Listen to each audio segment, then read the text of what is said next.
killing hands on those still suffering from the virus and the injured. State of the nation. Your Excellency, great leaders of our party, before the COVID-19 lockdown, our country was already going through some social, political, and economic challenges, all arising from the poor governance delivery by the ruling All Progressive Congress APC. The security problems of our country has refused to abate. Instead, it has multiplied with no clear solution in sight. President Muhammad Buhari led APC government under whose watch the situation got worse and complicated has remained clearly helpless and incapable of providing the needed leadership for their country. The EndSARS protests and its fallout. Your Excellencies, leaders of our great party, a number of times, both in NEC and other platforms of PDP, we have had cause to cry out that the APC administration was doing nothing to improve the lives of the people, that the youth unemployment situation in the country was growing at alarming rate. We have also expressed deep concern at the growing human rights abuses in the system, all due to the glaring indifference of the APC administration. The consequences of all this come to the fore when the youth last month poured out their anger on the country through a nationwide protest.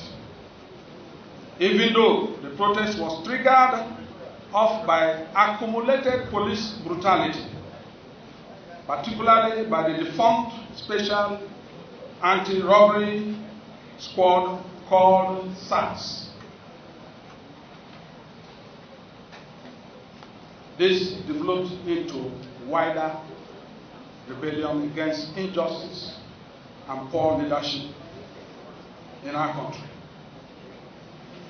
Your Excellencies, one significant fallout, the protest was the exposition of the poor management of the COVID-19 palliative.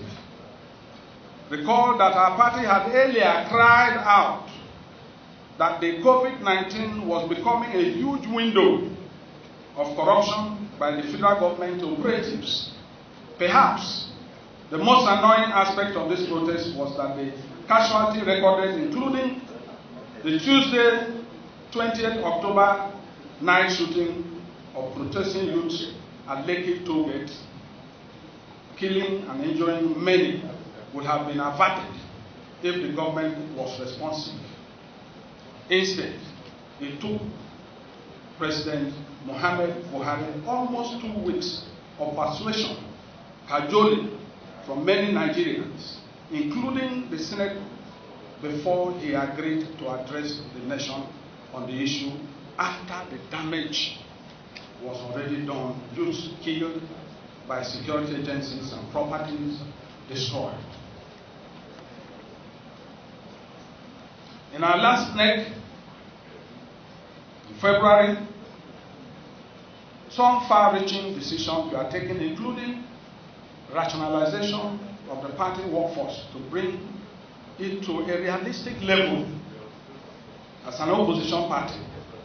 I wish to report to NEC that this was successfully carried out by the committee headed by His Excellency Governor Bala Mohammed Bala of Ebonyi State, who did a good job and deserved commendation.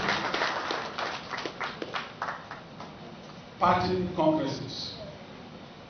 It was the reform status of the party that saw us conduct the best ever presidential primaries, including the governorship primaries 2018, where our candidate emerged transparently and all other contestants congratulated the winner and resolved to support him.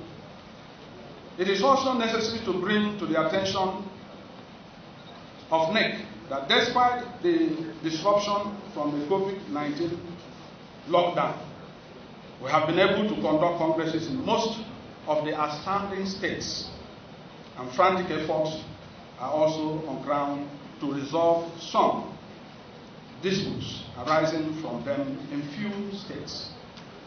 I must place on record at this juncture that the cooperation we receive from our elders, leaders of our party in this regard, particularly the members of the Governors Forum, NAS, National Assembly members, BOT, and our state leaders of our party.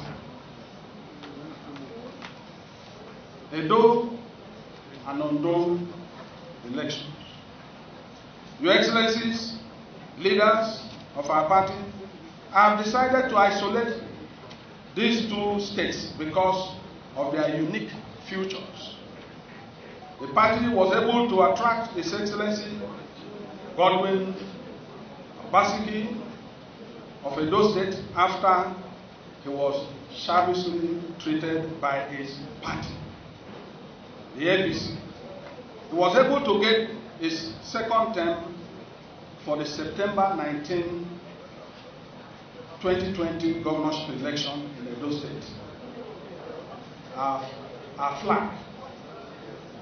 I must mention for appreciation the cooperation of party leaders across the country, particularly the Edo State members of our party, for this success.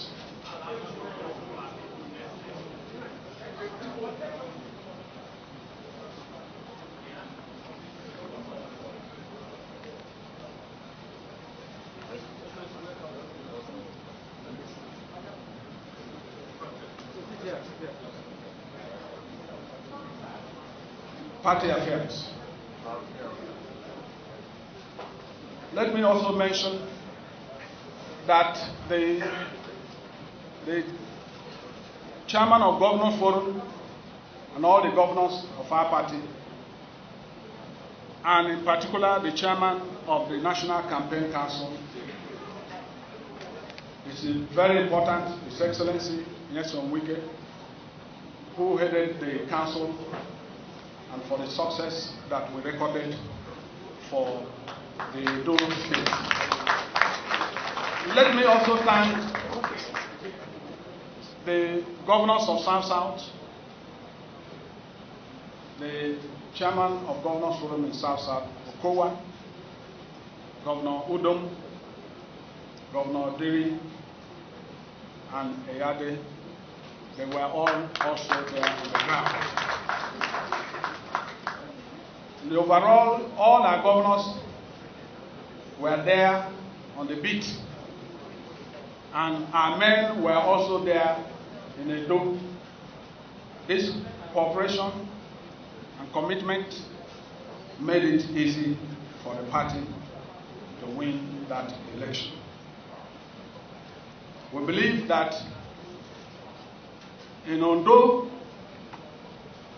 we also commend the chairman of the National Campaign Council, who did his best, Governor Seyi Makinde and his team, and we thank God for the outcome. But one great lesson that we must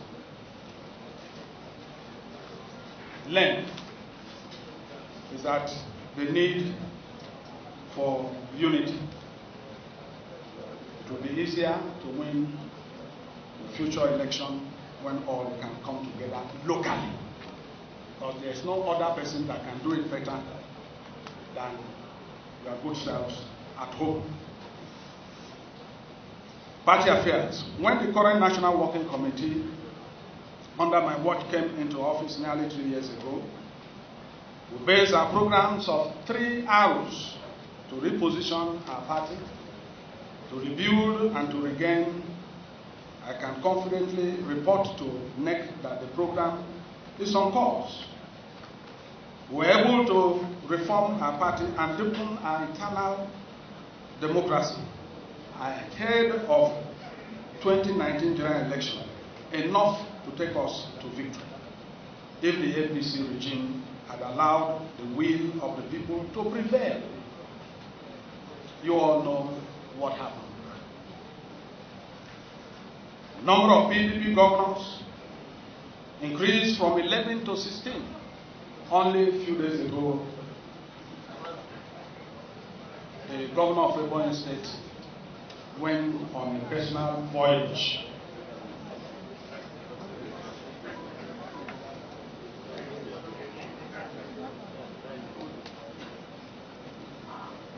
Perhaps would have been more if not for APC Electoral abracadabra in Osun State, where we won clearly.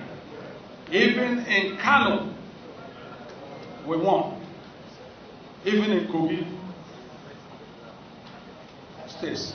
Climax to the APC arrangement or system was in Imo State. The shocking judgment, even though it has come and gone, where number 4 person on the list got judgment. At the National Assembly, as an opposition, we were able to attract into our fold the Senate President, the then Senate President, and 16 senators. The Speaker, who has also left us, and more than 34 House of Representative members ahead of 2019 election, in addition to 3 sitting state governors. You know them, Sokoto, Benue, and the then governor of Kwara State. All this as a result of our reposition of the party that made it a huge brand with the support of our governors. Then, there were few, there were 11. And we want to thank them. They are dogged fighters for repositioning the party. We restored integrity in our primaries. On the off-season elections, we won the governorship in Bayelsa, and finally yesterday the Supreme Court gave that judgment. So, Your Excellency, the Bayelsa government, we congratulate you. And they do. And it wasn't an easy thing. It wasn't an easy task. You all are aware when the chairman of the National Campaign Council was asked by the IG to vacate Edo, whereas Ganduje and Hope Udozima were still in Edo State. And of course, the chairman, as you know him, very dogged, he refused, he remained and successfully completed his assignment, and we won.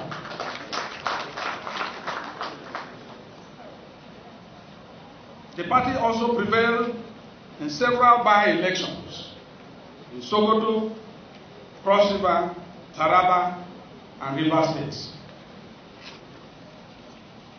Also for commendation at the PDP Governors Forum, I must thank the Governor of Sokoto, who also coordinated the governors for this great success. Looking ahead, before I conclude, Your Excellency, leaders of our party, may I declare to you that the party is also being futuristic, drawing experience from the past. We know as a fact that transparent election under the watch of APC is not feasible. You will agree with me. With the current Electoral Act, we are liaising with our members and our leaders in the National Assembly to ensure that a free, fraud-free, ensure we enter into the next election stronger as one united and harmonious family. And to achieve this, I and members of the National Working Committee solicit the full and undiluted cooperation of NEC on your behalf. We are continuing our extensive consultation with critical stakeholders to ensure that no stone is left unturned for our return to the villa. As of just to mention, if not, I believe that a lot of statements have been made concerning Governor Umahi's defection issue. Your Excellency, you must have read the eventual defection of PDP Governor of Ebonyi State, His Excellency Umahi, to the ruling APC on Thursday, and his provocative reason of allegation of injustice against the Southeast by the party. We have refused to join issue with him in any way, but we cannot bow to any form of blackmail. By the grace of God,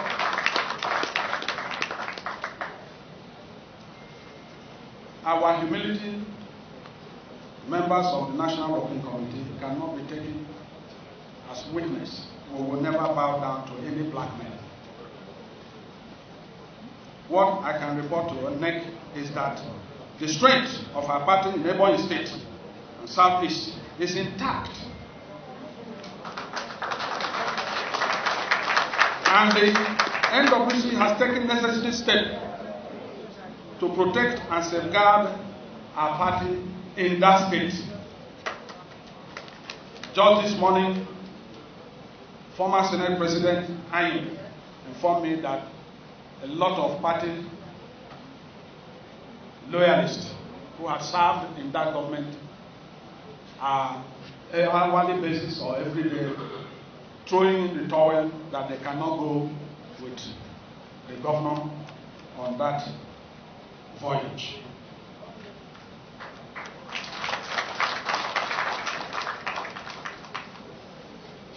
As I conclude this address, Your Excellencies, leaders of our great party, may I report to you that our beloved country is in a terrible bad shape, which you are already aware.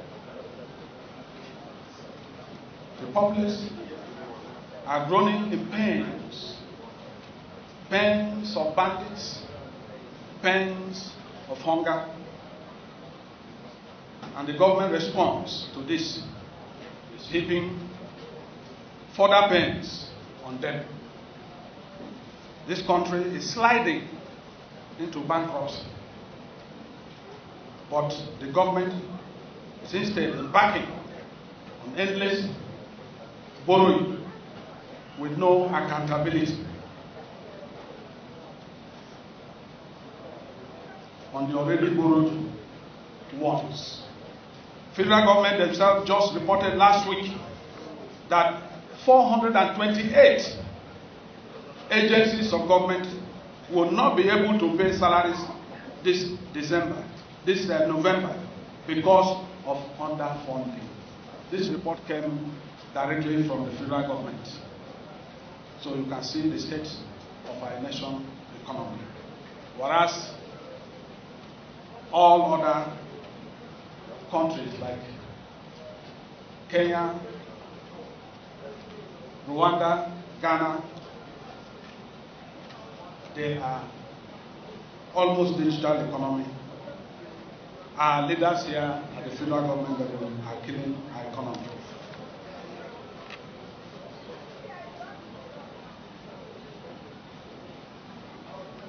Yes, I forgot this. All National Assembly members from Ebonyi State are intact in PDP. Can you give them?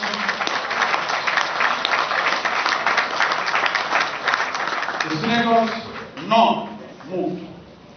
Members of House of Representatives, none moved with the government. 8 members of House of Assembly and more are intact at Ebonyi State.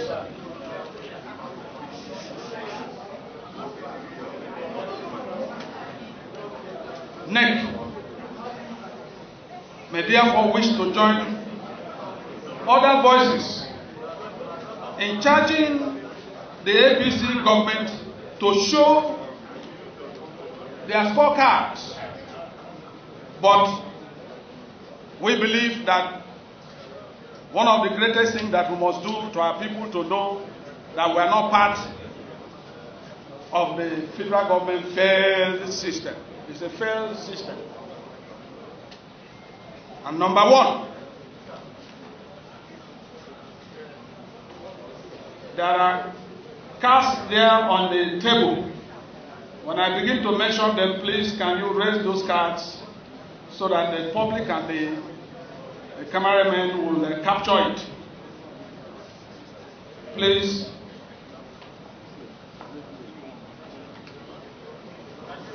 We urge the federal government to stop borrowing. Number one. Number 2, Secretary. The paper is between there. Number 2, stop mortgaging our future. Number 3, account for borrowed funds so far from China. Number 4, stop the persecution of EndSARS youth protesters. Number 5, respect Nigerian youth. Number 6, give Nigerian youth a voice because they are critical mass of our country. And the last one, which I believe that our National Assembly will take seriously. No, we say no to censoring of social media. And the implication is very direct. While other economies are going digital, if you censor the social media in the country, all other advanced countries will stop dealing with Nigeria. And as you know, you can stay in Nigeria and work for UK, work for Germany, work for India. And through the internet IT, you can be paid, and you can imagine the value chain when you are here in Nigeria as if you are working abroad and you are paid here. The local people will benefit, and the value chain, you can't account for it. That's the intention of the federal government, to introduce another ban on social media. It can be regulated like any other countries, but you know the APC government, they will turn it against the perceived enemies. And so that is the fear of these young ones. Just 2 weeks ago, I read on the internet and the newspaper that a young man who graduated from one of the universities in the West, his name is Yomi, developed and created a faster payment platform app and sold it immediately. They cross-check it around the world, and an American company rushed and bought that platform that was created by a Nigerian youth for $200 million. You can imagine if the youths are given their rightful place, what will happen to our economy. And so our members in the National Assembly, this is a very serious issue. APC has been trying to introduce a freedom of speech that was signed by PDP. And they don't want to deny the people how to express themselves, but if it is guided and we don't carry fake news, other countries like Argentina regulated their own and they are doing well. In Africa continent today, you have that in Kenya. The economy is going digital. It's an hub center in Kenya. You have that in Rwanda just yesterday, and then South Africa. We want our youth to excel. And indeed, this APC administration has not treated our youth fairly, and that's correct. This APC government branded our youth, if you recall, that they are lazy. They use them, then victimize them. Issues that have to do with development of our youth have been relegated to the background. The gains achieved by our youthful population in every sector of the life under PDP have all been destroyed by APC government. We must, as a party, therefore, work hard to ensure that the Nigerian youth are once again given a voice in our country. Our party, as a matter of policy, restore the hope of the youth. The hope of the youth will be restored by our party. We will not allow the government of the day, APC, to frustrate our youthful attainment.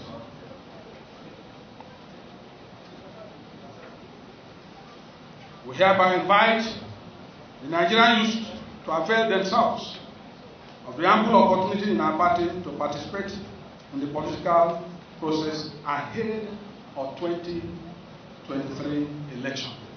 It is the youth of Nigerians that makes it happen. And of course, they are future leaders of our country. And so their views must be respected. And they must be accommodated. At the last count, the Nigerian debt profile is showing over 31 trillion naira. A lot of it has been misappropriated. China money that have been borrowed is so much that I believe that the Chinese government is running away today from Nigeria. Those who are in charge, Nigerians must hold them accountable. Those who went to China to borrow money, put huge debts on the country, Nigerians must hold them accountable. And you know that those ministers who are parading, they have huge money in their pockets, and they are now ready to contest election because of Chinese loans. Frightening insecurity in our country, accompanied killings that have set fears on our people. Everybody lives in fear today. Everybody lives in fear today. What you get from this government is multiple tariff, electricity, VAT is on the increase, fuel hack on the increase, and more, with these operatives indulging in lies and propaganda. The worrisome situation here is that Nigerians do not really know, again, who is in charge of the state affairs of our country. I am convinced that Nigeria is on autopilot, not knowing where we are going, with the agencies and operatives in a free world harassing and intimidating the perceived enemies. This must stop. We are running a democratic system. We are not running a military system. We must stop to hunt down everyone that has opposing view and intimidate them by their agencies. This must stop. Your Excellency, the situation generally is frightening and disheartening. But we must not despair, because the Almighty God is looking at us. He has not finished with the country. We are strong with a strong belief that it is only God. Power comes from God. And we are humble about it. And with faith in God, we shall prevail. Thank you, and God bless all of you.